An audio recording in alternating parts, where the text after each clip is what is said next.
नमस्कार, स्वागत है आप सभी का गणेश एस्ट्रो हेल्प में। मैं हूं आपके साथ डॉक्टर दिलीप और बहुत बहुत स्वागत करता हूं आपका ज्योतिष के इस प्रोग्राम में। आज हम बात करने वाले हैं कैसा रहेगा मेष राशि वालों के लिए आने वाला जून का महीना।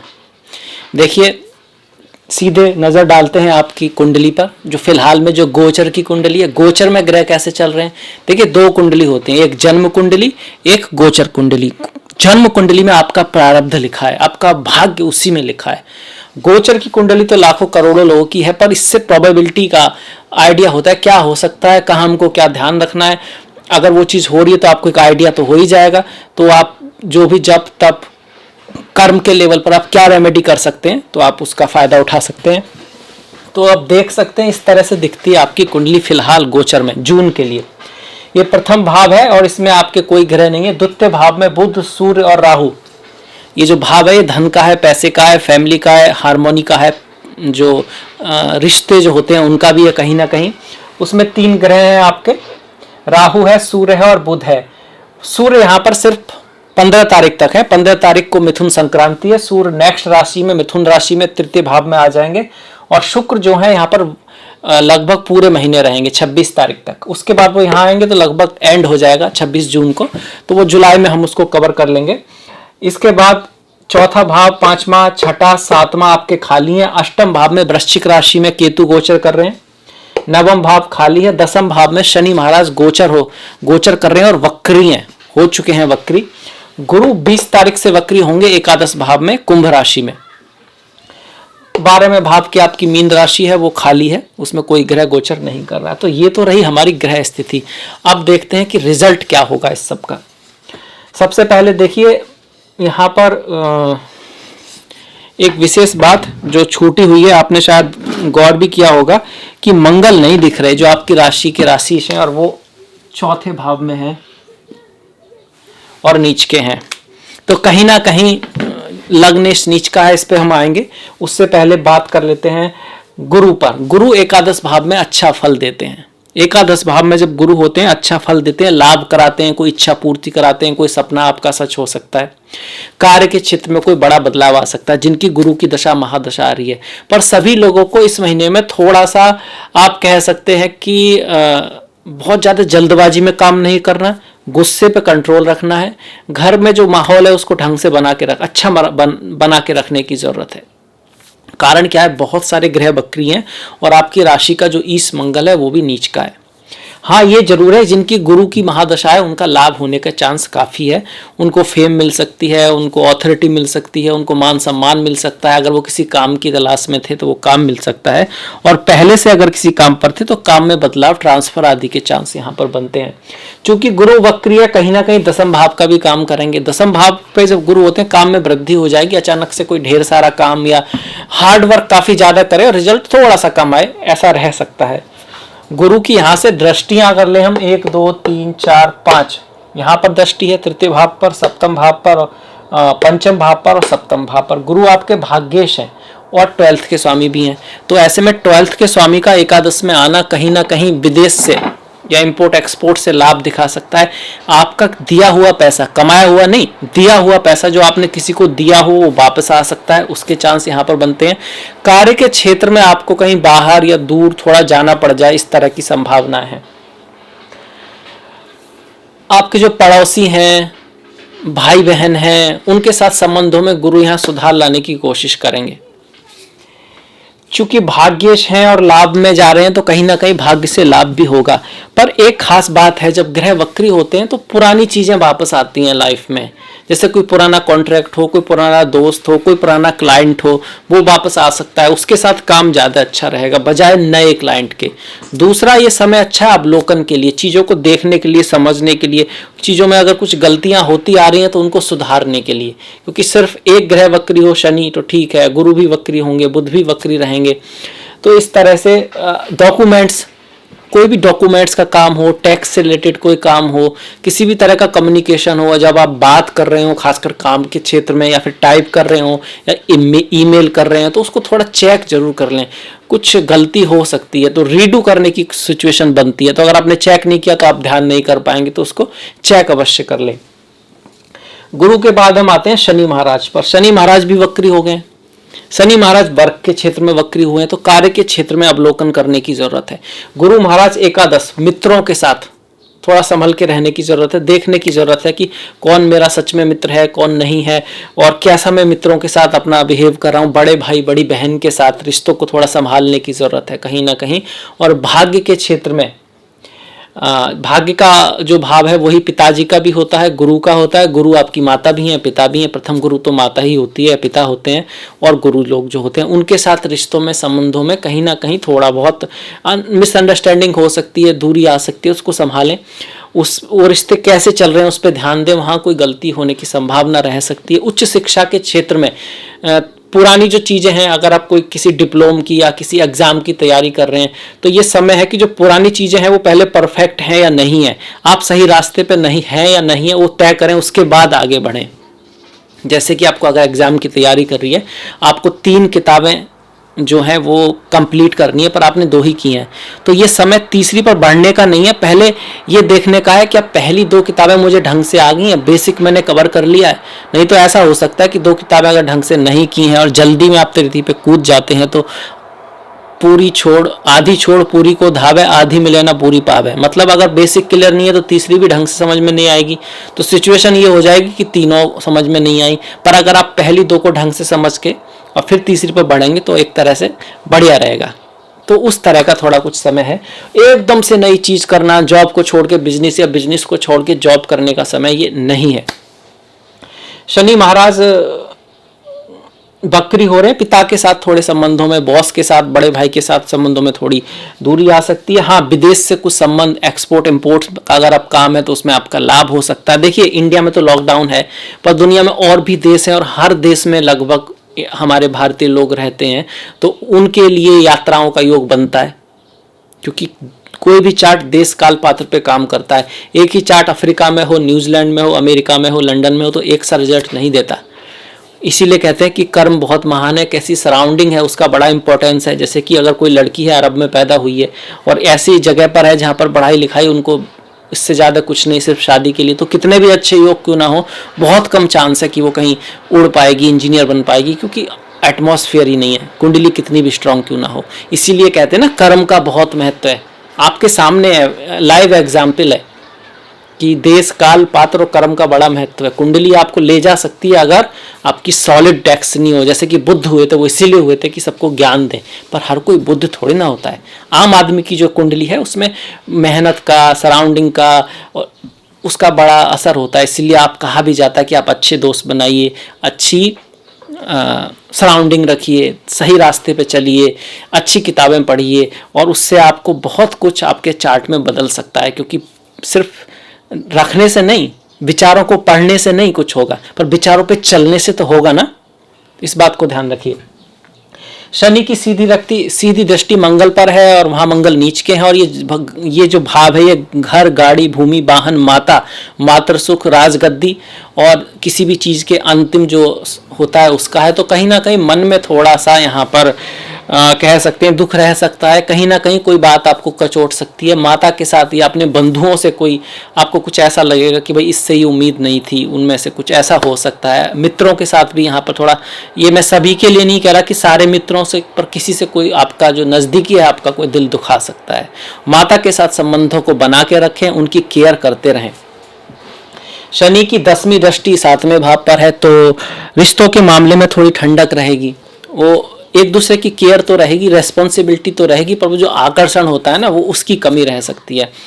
प्रेम संबंध के बारे में अगर हम बात करते हैं तो कहीं ना कहीं शनि थोड़ी सी ठंडक रखेंगे, और शुक्र जो प्रेम के देवता हैं उनका तृतीय भाव में जो गोचर है वो कहीं ना कहीं सपोर्ट भी कर रहा है।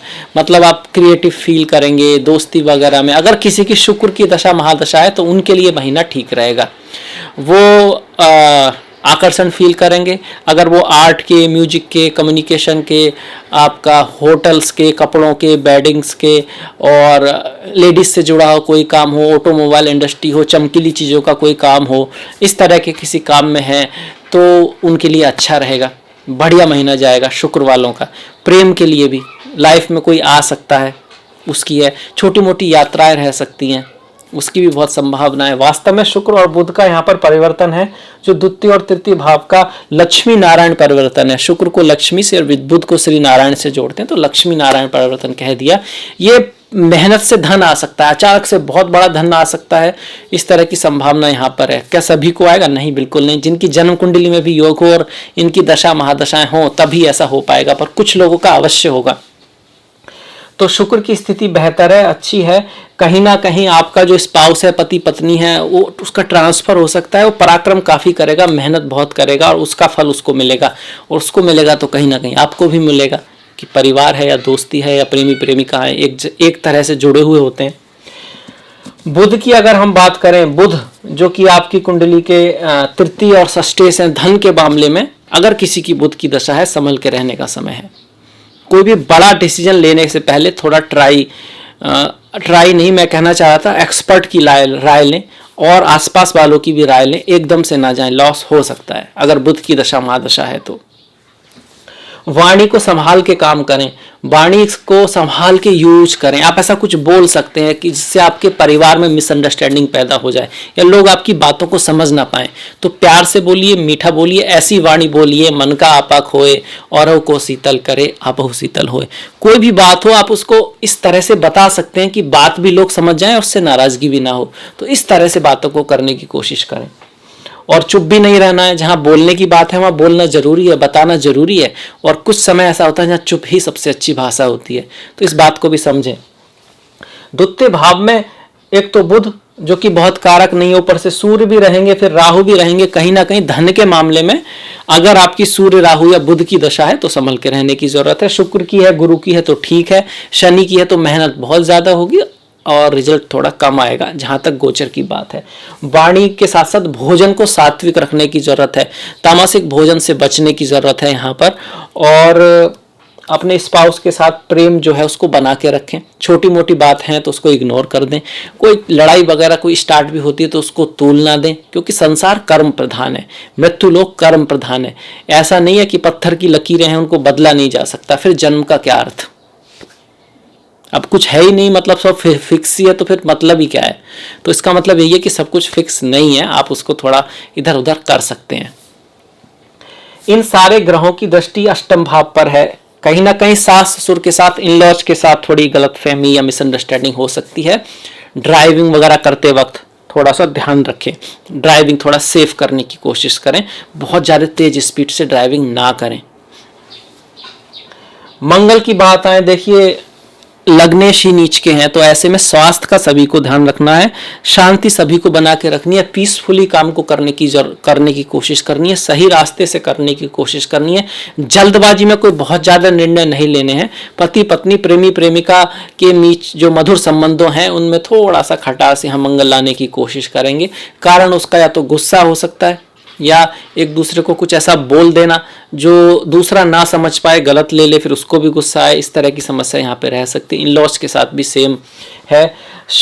कार्य के क्षेत्र में काफी ज्यादा मशक्कत के बाद, उतार चढ़ाव के बाद कोई काम बनेगा। बनते बनते बिगड़ जाए या बिगड़ते बिगड़ते बन जाए, सीधा काम नहीं होने वाला।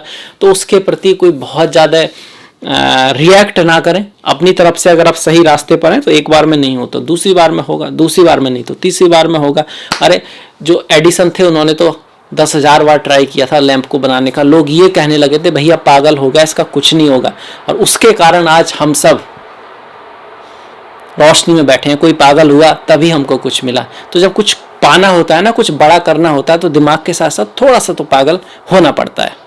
इस चीज का भी ध्यान रखिए, क्योंकि सपने आपको पागल कर देते हैं, नींद नहीं आने देते। सपने वो नहीं है जो आपको सुला दें, सपने वो हैं जो आपको नींद आने नहीं देते, क्योंकि उसको आप चाहते हैं तो दिमाग में थॉट्स चलती हैं तो कोई आइडिया आता है, तो आप उसको फॉलो करते हैं, उसको फॉलो करते हैं तो कुछ सीखते हैं। वो भले ही आप गिरें या उसमें कामयाब हो, ये सीख आपको कहीं ना कहीं आगे बढ़ाती है लाइफ में, बशर्ते कि आप हार न माने। इसके बाद मंगल के बाद, मंगल शनि गुरु के बाद हमने सूर्य की बात कर लेते हैं। सूर्य और राहु साथ में है। 10 तारीख के आसपास अपने बॉस के साथ, माता पिता के साथ, अपनों से बड़ों के साथ थोड़ा सा सम्मान से रहें। हो सकता है वो आपसे किसी बात से नाराज हो जाएं, या घर में कुछ ऐसी सिचुएशन हो जो थोड़ी सी प्रॉब्लमेटिक हो, धन के मामले में कुछ उतार चढ़ाव हो। तो 10 के आसपास, अब 10 का मतलब 15 और आप कह सकते हो 5 से ही ले लो, ये जो समय है थोड़ा सा सेंसिटिव है, क्योंकि ग्रहण होने वाला है 10 को, पर कभी कभी असर पहले और बाद में भी रहता है। तो वैसे तो पूरे महीने ही इस चीज़ का ख्याल रखना है, पर आसपास के समय में बहुत ज़्यादा ख्याल रखना है। ग्रहण वाले दिन, 10 वाले दिन तो आप बिल्कुल ही कोई बहुत बड़ा निर्णय ना लें। अगर बिल्कुल कंपलसरी नहीं है, आपकी फ्लाइट ही है तो बात अलग है, पर अदरवाइज अगर कैंसिल कर सकते हैं थोड़ा सा आगे पीछे कर लें। और दान के लिए, पुण्य के लिए, हेल्प के लिए, अच्छी चीज़ों के लिए अच्छा समय है। बिल्कुल आप मंत्र सिद्धि के लिए बहुत बढ़िया समय है। दान पुण्य में आप सूर्य की चीज़ें दान कर सकते हैं, राहु की चीज़ें कर सकते हैं। सूर्य में आपका गेहूं आ गया, तांबा आ गया, और मसूर की दाल आ गई, और भी बहुत सारी चीज़ें हैं, गुड़ आ गया। और राहु की में आपका नारियल आ गया, कोयला आ गया। तो लोग इसका वो करते हैं। पूजा के रूप में भी आदित्य हृदय स्तोत्र का पाठ करते हैं, या फिर माता दुर्गा की सप्तशती का पाठ करते हैं। तो आप उनमें से कोई भी कर सकते हैं। कोई भी ग्रहण हो उसमें अगर आप पूर्वजों के लिए पूजा करते हैं, दान वगैरह करते हैं, तो उसको भी अच्छा माना जाता है, क्योंकि सूर्य तो वैसे भी हमारे पूर्वजों से जुड़े होते हैं। इसके बाद बुध की बात हमने कर ली। बुध और शुक्र जो है बहुत अच्छे परिवर्तन में है, तो शुक्र और बुध का किसी का समय है तो उनके लिए बेटर है, पर वाणी का ख्याल रखना है। बुध भी वक्री है। वक्री में क्या होता है, आपका कोई पुराना दोस्त आपसे मिल सकता है, आपकी पुराना प्रेमी प्रेमिका आपके जीवन में आ सकती है, कोई पुराना फ्रेंड आपकी लाइफ में आ सकता है। जितने भी काम करेंगे उसमें कहीं ना कहीं कोशिश करें कि कुछ जान पहचान पहले से हो, तो चांस ज़्यादा है उसके सफल होने का। एकदम नई चीज़ों के लिए एकदम से जॉब से छोड़ के बिजनेस को छोड़ के जॉब उसमें इस महीने में ना ही घुसें तो अच्छा है। अगर आपकी बहुत ही फर्स्ट क्लास दशा महादशा चल रही हो जन्म कुंडली में तो बात अलग रहे, अदरवाइज ये जो महीना है थोड़ा सा संभल के चलने का है, बहुत ज़्यादा रिस्क लेने का नहीं है। सूर्य की बात की, राहु की बात करते हैं। देखिए राहु, एक तो वाणी को, राहु चल ही रहे हैं, वाणी के लिए अच्छे नहीं है। आपके छोटे भाई पड़ोसियों से थोड़ा राहु टेंशन यहाँ पे करा सकते हैं। इसके साथ साथ मैरिज लाइफ में ना राहु कुछ मिसअंडरस्टैंडिंग पैदा कर सकते हैं। मतलब जो चीज़ नहीं है उसको सांप की रस्सी या रस्सी का सांप बना सकते हैं। मतलब कुछ है नहीं, आपको लगे है, और उस बात को लेकर बात बढ़ जाए, बाद में पता चला बात तो कुछ थी नहीं, फालतू की बात पे ही बात का बतंगड़ बन गया। तो वही, किसी भी बात को देखकर सुनकर भी भरोसा ना करें, जब बिल्कुल ही कंफर्म कर लें उसके बाद ही कोई डिसीजन लें। आपस में जो है किसी शक के ऊपर, अपनी पत्नी पर या अपने पति पर, अपने प्रेमी पर, प्रेमिका पर, सिर्फ शक के ऊपर कोई भी बीच में दूरी ना लाएं। जब तक तो कोई बात बिल्कुल कंफर्म नहीं हो जाती उसके बाद भी आप पूछ लें एकदम तब, क्योंकि यहाँ चांस है कि शक के आधार पर आपस में कुछ मिसअंडरस्टैंडिंग हो सकती है। तो उसका ख्याल रखें, एक दूसरे की केयर करें, जैसे ही केयर करें जैसे आप अपनी करते हैं, उनको भी इसी तरह से समझने की कोशिश करें जैसे आप अपनी किसी गलती को समझाने की कोशिश करते हैं। तो इस चीज़ का ध्यान रखें। हम अपने आप को बड़ी जल्दी माफ़ कर लेते हैं, अक्सर माफ़ कर लेते हैं, और हमें उसका कारण भी पता होता है ना, जेन्युइन, कि हमने ऐसा क्यों किया। बहुत समय में दूसरों को लगता है वो गलती थी और आपकी कहीं ना कहीं मजबूरी हो सकती है, या इस तरह से। तो उसको भी समझने की कोशिश करें, उनके इमोशन और फीलिंग को भी समझने की कोशिश करेंगे तो आपको लगेगा कि 99% तो बातें एक्चुअली में कुछ खास है नहीं, और ये आपको बहुत मदद करेगा आपस में रिश्तों को मधुर बनाने के लिए, बना के रखने के लिए। वैसे भी रिश्ते देने के बारे में होते हैं, वैसे तो दुनिया ही देने के बारे में, जो हम देते हैं वही वापस आता है। कर्म का भी यही सिद्धांत है, जो कर्म करोगे वो लौट के आएगा, तो जो आप दोगे वही आएगा। आप स्माइल करोगे तो अगला बंदा भी स्माइल ही करेगा, और आप घूरोगे तो वो भी थोड़े बहुत देर में घूर सकता है। तो याद रखिए कि आप क्या दे रहे हैं, देने पर इंटरेस्ट रखिए। देखिए एक कहानी है, एक आदमी जो था वो परेशान हो गया था लाइफ में, और उसको बहुत लोगों को मदद करनी पड़ी। वो बड़ा दुखी था उससे कि भाई मैंने इतना धन कमाया, उसमें से आधे से ज़्यादा तो इस मदद सदन में ही चला गया, तो वो मर गया। और दूसरा भी एक आदमी था, उसको लाइफ में ठीक ठाक था और उसने बहुत की हेल्प की, पर बहुत खुश था वो, पर उसको कभी कभी कमी लगती थी कि वो उतनी हेल्प नहीं कर पाया। दोनों लोग मर गए और यम लोग गए। तो वहाँ ईश्वर से उनसे पूछा भाई क्या इच्छा है अगली, क्योंकि अपनी इच्छा के आधार पर ही अगला जन्म होता है। तो जिसको ये लगता था कि इसे बहुत देना पड़ा, तो उसने कहा ना, प्रभु मुझको ना एक वरदान दो कि बस किसी को कुछ देना ना पड़े, बस मिले मिले मिले, बस मिले मिले मिले, देना ना पड़े, देने में बड़ा दर्द होता है, मिले बस। दूसरे ने कहा कि भाई देखिए प्रभु, मैं बहुत खुश रहा, मैं आपके प्रति बहुत थैंकफुल हूँ कि आपने मुझे इतना दिया, मैं बहुत थैंकफुल हूँ, पर मुझे थोड़ा सा ये रहता है कि भाई जब कोई आता था साधु या कुछ, तो कई बार अपने घर की स्थिति उस कारण की वजह में उसको दे नहीं पाता था। मन तो बहुत रहता था पर कर नहीं पाता था मदद। तो आप मुझे बस इतना करो कि मेरे सबकी मदद कर पाऊँ, मेरे हाथ से ना कोई खाली ना जाए मेरे घर से। तो जब अगला जन्म हुआ तो जो कहता था ना मिले मिले मिले, बस मिलता ही रहे मिलता ही रहे, वो ना भिखारी बन गया।